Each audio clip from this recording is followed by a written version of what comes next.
So, how good is your memory? I mean, is it very good? Is it excellent? Is it okay? The reason I'm asking you this question is because the book that we are going to talk about today is all about your memory power, your brain power. Hi, hello, namaste. My name is RJ Manjula and welcome to my YouTube channel. जहाँ पर हम आज जिस book की बात करने वाले हैं ना, वो याददाश्त के बारे में है, मतलब आपकी ब्रेन पावर के बारे में है. So this is Moonwalking with Einstein by Joshua Foer, which is about the art and science of remembering everything.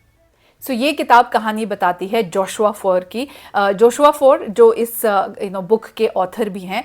So this is his story because उन्होंने ना वो जर्नलिस्ट हैं बेसिकली. वो जाया करते थे अलग अलग देशों में जहाँ जहाँ भी मेमोरी चैम्पियनशिप्स ऑर्गेनाइज होती थी ना, उनको कवर करने जाया करते थे वो as a journalist.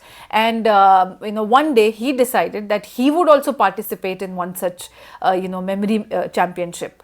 So this book talks about Joshua's journey from being a journalist to his, ultimately winning the USA Memory Championship. He was the winner of that championship. What he did, how he trained his mind, his memory techniques, his struggles, and at what point in life he decided to participate in this championship, and how he worked so hard that ultimately he became the winner of one such memory championship. इस किताब में ना Joshua ने अपना पूरा experience share किया है कि कैसे उन्होंने अपने माइंड को ट्रेन किया. कैसे वो बार बार ये एम्फसाइज करते हैं कि जब उन्होंने बहुत सारे मेमोरी चैम्पियनशिप के विनर्स और फाइनलिस्ट या पार्टिसिपेंट से जब भी वो मिला करते थे, हर कोई ये उनसे कहा करता था कि it's all about learning, working very very hard, and there are memory techniques that can increase your brain power. It's not about you are not born with this talent, so it's not that you're a born genius and that's why you know these techniques, but आप एक बहुत अच्छे तरीके से अपनी power बढ़ा सकते हैं कुछ अच्छी टेक्निक्स को लाइफ में यूज़ करके और उन पे बार बार मेहनत करके. So in this book, Joshua Foer talks about all the memory techniques which are very useful to increasing your brain power, and one such technique that I really loved and practiced also in real life is about creating something called a memory palace.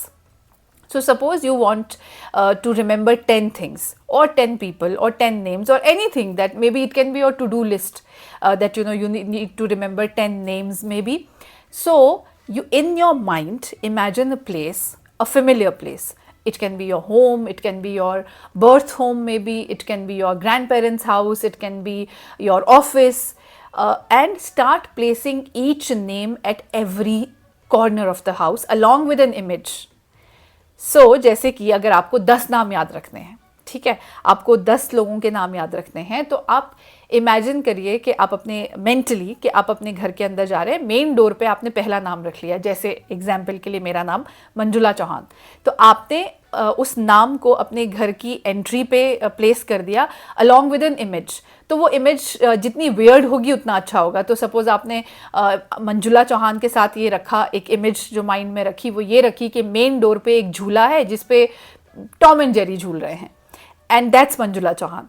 तो ऐसे करते करते आप घर के हर कोने में उन 10 नामों को प्लेस कर दीजिए, और उसके बाद जब आप ये मेंटली प्रैक्टिस करेंगे ना, तो आप रियलाइज़ करेंगे कि आपको यूजुअली नाम याद रखने से कहीं ज़्यादा आसान काम ये लगता है. और आपको पहले शायद 10 में से 8 नाम याद रहें, but the more you practise you will be able to remember all the names. और यही टेक्निक्स बहुत सारे विनर्स जो हैं यूज़ करते हैं जब वो इन मेमोरी चैम्पियनशिप्स में पार्टिसिपेट करते हैं. In fact, this is the reason the book is called Moonwalking with Einstein and not Moonwalking with Michael Jackson as expected. But Moonwalking with Einstein was actually an image that Joshua Foer had placed in his memory palace when he was participating in USA Memory Championship, which he ultimately won. So that's why the name Moonwalking with Einstein. इस किताब में ना हमारी जो brain power है, जो हमारी याद करने की क्षमता है, जो कैपेसिटी है, उसको 100% बढ़ाने का दावा किया गया है कि अगर आप चाहो तो. So I found this book very, very useful, especially a few memory techniques that have been given in the book are quite useful and very practical. But एक problem है इस book में, वो ये है कि बहुत जगहों पे ना ये book repetitive हो जाती है और कभी कभी उनकी जो journey है ना, आप expect करते हैं कि बहुत जल्द आप जानना चाहते हैं कि ये कैसे किया, ये कैसे हुआ, वो कैसे हुआ, पर ये उस तक पहुंचने में बहुत वक्त लगाती है. So आपको patience रखनी पड़ेगी कुछ कुछ जगहों पे इस किताब को पढ़ने के लिए. वो कहते हैं ना कि सब्र का फल मीठा होता है, तो आप थोड़ा सा पेशेंस रखिएगा किताब को पढ़ते वक्त, बिकॉज अल्टीमेटली जो आपको रिजल्ट मिलेगा वो मीठा ही होगा. And also, if you want to increase your memory power, if you want to understand how your brain works, then this book is definitely a must read for you. So like in every video, I'm going to read my favorite lines from this book, which is about how our memory works. It says, and crucially, the more you know, the easier it is to know more. Let me repeat. And crucially, the more you know, the easier it is to know more. Memory is like a spider web that catches new information. The more it catches, the bigger it grows. And the bigger it grows, the more it catches. So I hope आपको ये moon walking with Einstein by Joshua Foer का video पसंद आया होगा. मैं आपको कहूँ कि इस चैनल को ना आरजे मंजुला को सब्सक्राइब करने के लिए आप अपने मेमोरी पैलेस का यूज़ कीजिए. Just imagine RJ Manjula's name, place it in your memory palace somewhere, attach an image to it, and don't forget then to subscribe to my channel.